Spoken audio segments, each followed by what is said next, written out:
Elles étaient une trentaine, les femmes admises à la résidence des artistes de Ziguinchor pour une formation en teinture et fabrication de bogolan malien au grand bonheur des bénéficiaires.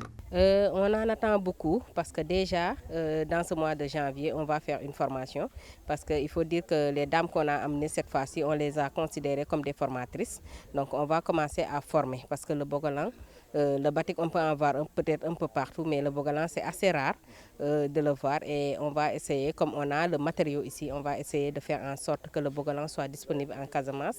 Et comme on est dans un moment où il est question même de faire renaître tout ce qui est tourisme, art, culture, je pense qu'on va apporter notre pierre à l'édifice. Parce que derrière toute cette formation, le but visé, c'est de pouvoir produire dans un but économique, dans un but de vendre.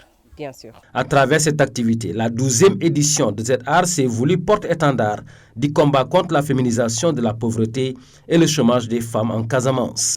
C'est vraiment ça la nouveauté pour la rencontre internationale des arts de Ziguinchor. Donc à l'époque, c'était dédié spécialement aux artistes peintres et aux sculpteurs. Mais cette fois-ci, on a intégré un peu l'aspect artisanat d'art pour former les femmes de la Casamance sur les techniques du bogolan et du batik pour les permettre demain d'être entrepreneurs, de créer des activités et de créer des emplois. Le seul regret pour l'initiateur de ce rendez-vous culturel, c'est le manque de considération noté chez les autorités qui jusque-là peinent à comprendre la portée socio-économique de Z-Art. C'est vraiment dommage que ça se passe comme ça, depuis très longtemps d'ailleurs. Des promesses qui ne sont pas au rendez-vous. Mais vous savez, la partie la plus importante, c'est la partie humaine. Des gens qui viennent depuis Podor, le président du Nu de Terre, qui est Diko, de Podor qui traverse le Sénégal, qui traverse tout le monde pour venir en Casamance. Une jeune femme qui nous vient de Matam, une jeune femme qui nous vient de Fatick, et d'autres qui nous viennent de la Suisse et d'autres de la France.